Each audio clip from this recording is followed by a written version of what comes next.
Welcome to the first episode of Teach It Your Way. This is a free space for teachers to converse about things impacting the education system and, quite frankly, just do what we do best, talk. Today, we have a very special guest, my dear friend and fellow educator. Her name is Christina Plummer, born and raised in Jamaica. She has been teaching at the early childhood and primary level for over 6 years, guys. She's currently a fifth grade teacher. Big up to the fifth grade teachers. And when she is not teaching, you can find her in the kitchen, baking and selling sweet treats. No lie, guys. Put in your cheesecake orders and thank me later. Christina, welcome. Yes. Thank you so much, Tajay. It's good to be here. And I'm really loving this new space because as teachers, we need it. Teachers out there, we need this. Yes. So I'm glad to be here today. Yeah.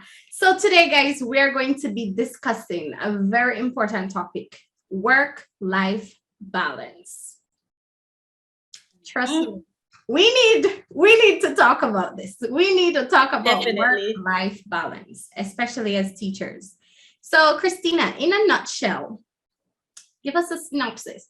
What does work-life balance really mean? Because it's a statement that we use quite often, but I don't think we really understand it.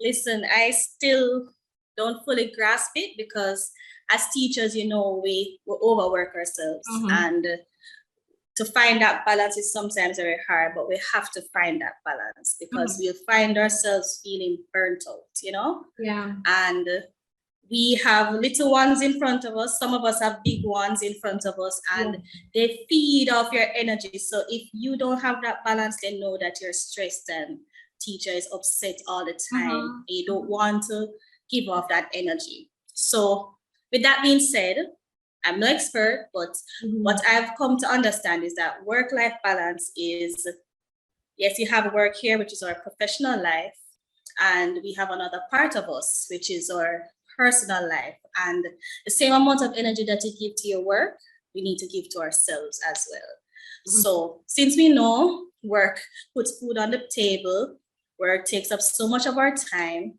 we have to have certain things in place to balance work and life. So that's the gist of it, Yeah. And you said something and I'm like, oh my God, when children call you out on it, jeez. All the time. Yeah. Worst part. They know. They really know. And what they do is they say, Miss, if you have that relationship with your class, they're going to say, Miss, you okay? And they ask you, you're all right every 10 minutes. So you realize that, something on me shows that I'm not okay, So something for us to really think about and work on. Definitely. Yes. And how is work ethics different from workaholism? Because we tend to live a very busy life as teachers. How do we slow down but still be effective? All right, so I looked up the word workaholism, right? From here, the word ism, that part, that suffix, is usually linked to something maybe more negative. That word tends to be more negative. So it's anything that you do in excess. We know anything in excess can be overwhelming and harmful to you. So workaholism is just overworking yourself. You just do things for work, late hours, lesson planning that all teachers know about, that takes up so much of your time. You plan more than you teach. So, can I say that? Yes, say that. Put it out there. We plan more than we teach. We plan more than we teach. You find yourself just engulfed in work.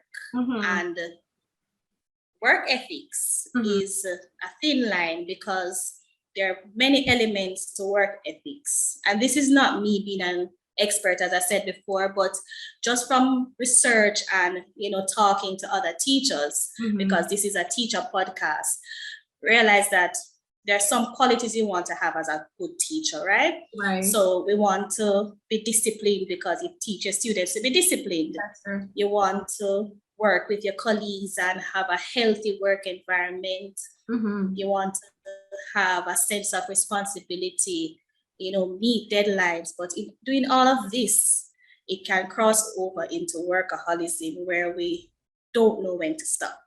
Mm-hmm. There's no cutoff point. So I think that's a thin line between work ethics and workaholism. Oh, beautiful, beautiful. Yes. That's all right. Even this week, I was at work and I'm like, oh my God, why am I spending so much time like at my workplace? I need to leave 3:30. I need to leave Yes. 3:30. But yes, that's a song you sing every morning, eh? That's I'm gonna leave 3:30. I know, right? Yeah. And you kind of pump yourself right throughout the day. I'm leaving early. And when 3:30 comes, you're like, oh my God, I have so much to do. Half hour more, 1 hour more. And before you know it, you're closing the school, Yes. But you're so continue. Sorry. Yes. No, I was saying we really have to try to disconnect ourselves from work and really just like learn to relax because it's really difficult. It's difficult. Yeah, and what you'll find is that you don't have any social life. You lose relationships, and these are different relationships. Your mom, your parents, they don't see you as much. And it's not that gruesome when you think about it on a regular basis, but when you zero in on it, you realize, work take up a lot of my time. It does. Something serious happening in your life and you're worrying about, but I didn't teach this topic yet. But you need the time. You need to take the time, So, thin line. This thing has been on my mind and I don't think it will ever leave my mind. So when I was on my honeymoon. Oh Lord. One of the happiest days of your life it should be. I know, right? Honeymoon. Yeah. I'm in my two-piece. Looking good. Yes, that's right. Looking good, enjoying myself, being honey. And I stepped into the pool and I'm like, hey, girl, guess who I saw? A student. Yeah, man. Yeah. And the thing is, hi, Miss Williams. I'm like, oh my God, you can't go anywhere. Even the other day, I was in the supermarket and I'm like, why do I feel guilty going to the supermarket? I'm just like your mother, And then the question is, I saw Miss at the supermarket. Can you believe? Yeah. Because remember, teacher live at school, Yes. We don't leave school. That's the only place they see us. So teacher lives at school, But Taj, even though they're gonna see us, it's regular life, we still have to be a different person. That's true. We can't be teacher all around the clock. Yeah. And that is why we tend not to do other things, but tap into things that you like. Tap into, going somewhere that's, a little risky.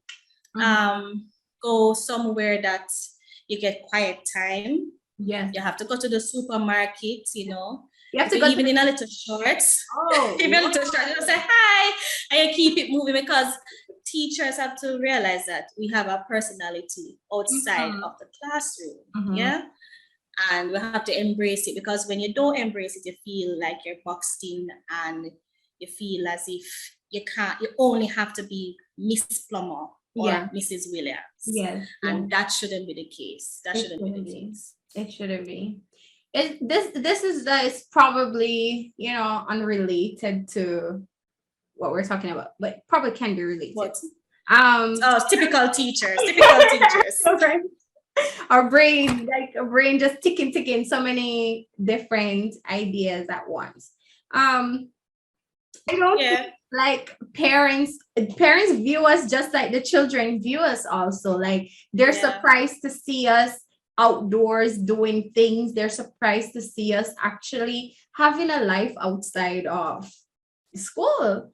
School, And they really look at you like that when they see you on the road too. Like, you look out of Really? place. You know, I don't know if you have ever Uh, gotten that look, but the look is like, what you doing here, kind of. what Miss doing here? Yeah, Well, like, the what you same thing doing you're here? doing there. Same thing you're doing.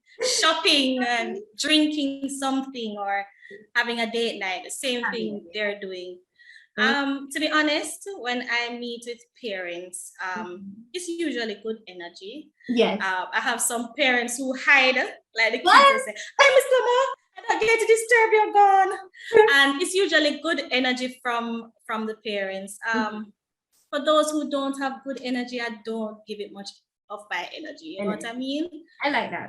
When I just started, you know, I was feeling a little, what's the word? I felt like on a microscope then, like somebody's zeroing in on me because I wasn't used to so many people saying, "Hi, Miss Plummer, how are you doing?" I just felt, and after all, I said, you know, I feel like a celebrity. Like, you know, I'm at the supermarket, "Hi, Miss Plummer." So I just say, "Oh, hi, how are you doing?" You know? Yes. And I don't feel as if they're invading my space, because if you just be yourself, as I said, you will be fine. You'll be fine. So even just the other day, I went to Starbucks and I saw a parent, and they were so excited to see me. And you know, we just say, "Hi, how you doing?" Quick hugs. Yes, in COVID time, I know. And I went to get a coffee, and that was it. But you know, it's just good energy. Yeah. Because when you're a teacher that you give so much to your class and your students, parents feed off that energy. That's true. So if you find that parents are being negative towards you, maybe you need to open some communication and clarify some misunderstandings. I find that when they understand what you're about, yes, that you have a cutoff time, and which we'll go into. We'll go into the cutoff time, because the cutoff time. Honey, you know the eyes. Yes. So parents who are watching this video, this is also for you guys. Know that we have a life. Some persons, I don't have any children yet. Christina doesn't have any children yet. But you see, especially those teachers with children, honey, don't call them 10 o'clock. Don't call them 8 o'clock, you know, to tell us that Tom left his book at school, or that Tom couldn't do the homework because of whatever reason. Let that stay until the next day. Tom is not going to die. Yes. I'm not gonna dead. Oh Lord, when the parents watch this, oh gosh. But it's true. It's true. You know, parents, that we really love you and we appreciate you, but don't call us after hours, okay? That's what Tajay said, what she said. Yeah, so it's true.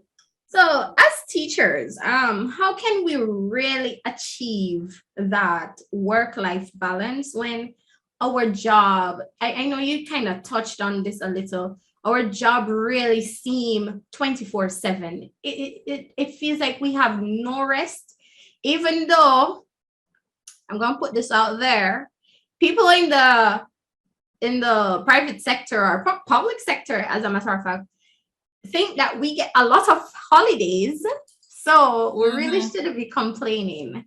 Our job feels, husband watches this, he's gonna be like, "Yeah, you get too much summer." I'm like, Yeah, I remember a comment.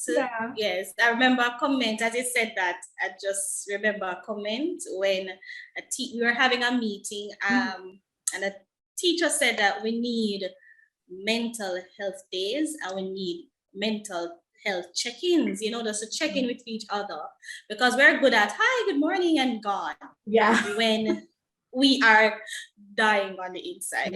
So I remember a comment from a parent just saying that you get enough days to take your mental health break. So I guess when you're at school and if you're having a mental health episode or you're having a mental breakdown, you just keep it until you get to your holidays. I found that comment very offensive, but everybody has a different opinion of what we do.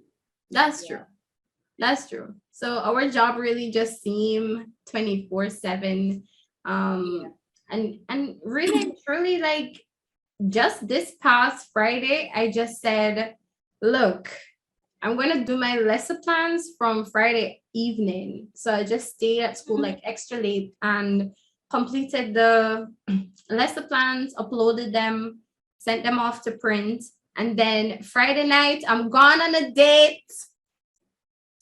Saturday, no lesson plan. I watched TV all day. Sunday, church, and spent the rest of the evening just chilling. So, but it doesn't always flow this way. It doesn't always go the way that we want. Yes, we want to do lesson plans early and then the rest of the time for ourselves, but we find that so many other things take up our time. We have to be doing parent conferences. We have to be doing grading. Guys. So in this case, so we're really talking today. We're really talking. All right. So. We're always in the state of preparation. And parents and teachers need to understand that, especially parents. This podcast is not for parents, but we're trying to help you guys. Help us. Understand. Help me. Help you. Yeah. But when you spoke to me about the podcast, funny enough, I always say that I see other professions that they do these podcasts and they talk about how they feel, like nurses. They have such good podcasts. And they talk about how patients treat them, and it's such a noble job, but sometimes they get such harsh treatments and so on. For us as well, when the pandemic hits, parents realize, oh my God, this is what Miss goes through or Sir goes through on a day-to-day basis. And I have parents know that if they say, Miss, you need anything? Listen, what the class need, what do you need? And they have such an appreciation for you. Some forget that, we are really needed because they may look on the profession as less than, which we know that's another topic. We are just there to.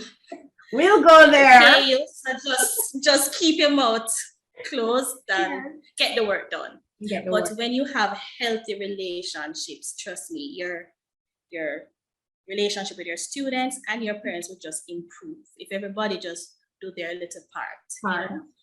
So when I looked up workaholic, I saw some symptoms and I said, really and truly, this is really a disorder. Because when you have symptoms, it means that it's an illness. And obviously you want to have a cure or some medication to help that. So for a workaholic, I was reading through the symptoms and it's as if it's describing a teacher. And one of the symptoms, some of the symptoms were like working late. Raise your hand. Working late.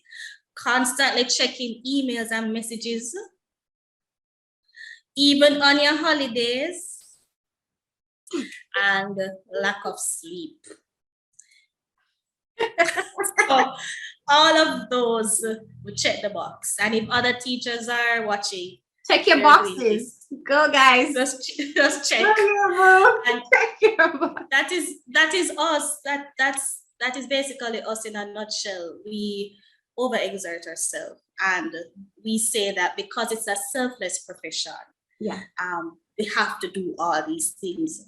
But at the end of the day, it is our work, it's our job, and we have to have some boundaries. We have to have some cutoff time. So for these symptoms that we have, I coined a cure. And it's, so this cure is CDB. Okay. So the C is cutoff. Let me take Say out cut off what write this down. it's right. So C is kind of intentional. So So C is to cut it off. Mhm. Whatever it is, cut it off. So lesson planning and it's going over a certain amount of time, cut it off. Mhm. A conversation that you're uncomfortable having, cut it off. We have to be comfortable Mhm. and confident in ourselves to know when it's a cutoff time.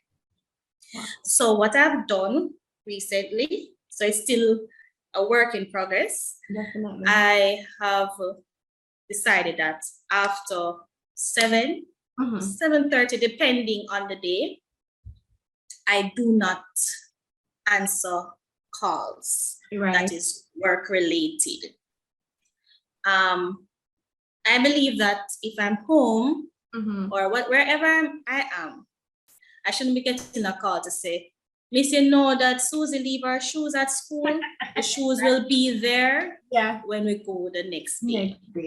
And sometimes a parent may do it and they don't mean any harm to it, you know. It's true. But you have to understand that after a certain time, you want to unwind, you want to, de-stress, you want to spend time with hobby, you want to spend time with your parents, you want to spend time with your children.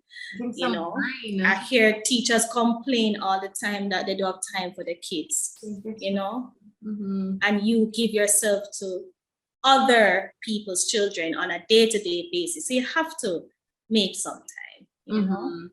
So C is cut it off. Yes.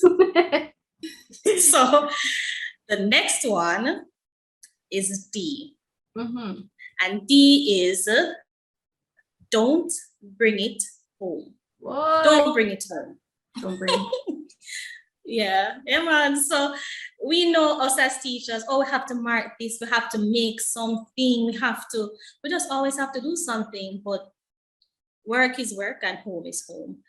I know when I say this, I'm talking to myself as well, because I find myself bringing things home, but little steps, so like even with the work-life balance that we are discussing, when I come home, even if I have work, right back to cut it off, I know that it's an hour and I'm not going past that hour.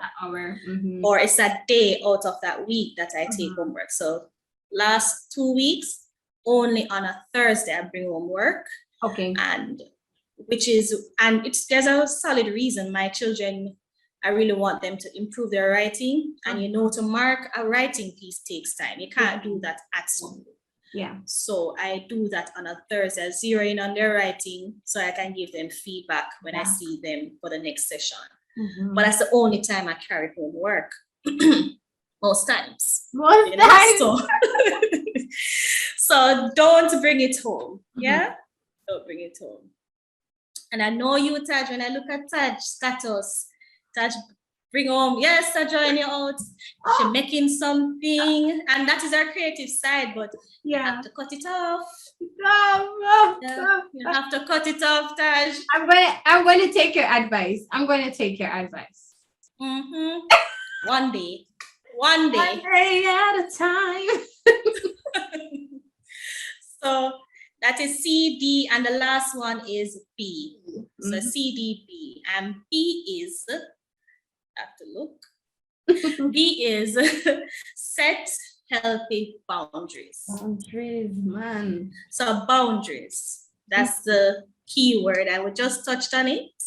Yeah. And boundaries is not just for students and parents. Boundaries is for the institution that you work with.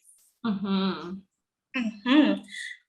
late emails, the late messaging, the impromptu meetings, they set boundaries. Yeah. After a while, people know that, I can't get Miss Plummer now because, this is not the time that she takes calls, and you realize that after a while, the calls cut off at a certain time because they understand that this is your time. and emails. Some things can wait until the next day, I believe. That's true. If something is happening tomorrow, I should have known this prior, unless it's an emergency. But to tell me that tomorrow you're selling icicles or something that can wait, right? You don't want to let your teachers feel as if even when they're not at work, they're at work. And I think that's something that we struggle with, no matter the location. I'm in Jamaica, but I listen to other teachers worldwide, and it's as if we are living the same lives. It's true. The same professional lives. Yeah. It's true. So guys, you have heard it all. Teachers, you have heard it all. Yes. CD. Yes. Cut it off. Come on. Let's make that commitment right now. Cut it off. Don't bring work home. Set boundaries. Let's do it. Because at the end of the day, our job, our work, it's meant to generate energy, not drain us, right? And I am an advocate for living a fulfilled life. So am I living fulfilled right now? Not quite, because I'm still taking home stuff. I'm not cutting off, and I haven't been setting boundaries. But this is what we're trying to drive home to you, teachers, parents, students who listen. Because big up to my students who want to watch my podcast. I love you guys. So this is for all of you. Take a bit of the message here today to set that boundaries, have that balance, develop that balance, that work-life balance. You have to ensure that your work life and your life are working in harmony, or else we'll be burnt out, right? Yeah. We live in so much anxiety right now because of all the things that are going on, that if we don't set that time aside for ourselves, we're going to crash. That's plain blank crash and don't have no use. Or for my international audience, don't have any use. I can't be bothered. Oh my gosh. So guys, I just want to say thank you, Christina, for coming on to share with us. You're welcome. First episode. Thank you so much, Christina. I really enjoyed, having you. You really enlightened us today. And you know what I'm gonna go do right now? I'm gonna go eat some dinner, drink some wine, and relax.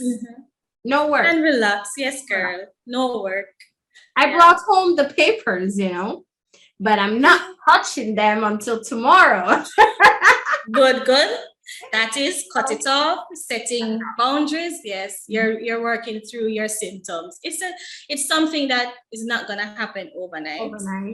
And for me, I know that even when we say it, it sounds nice and fancy, it sounds good, but then to actually do it, it can be a struggle.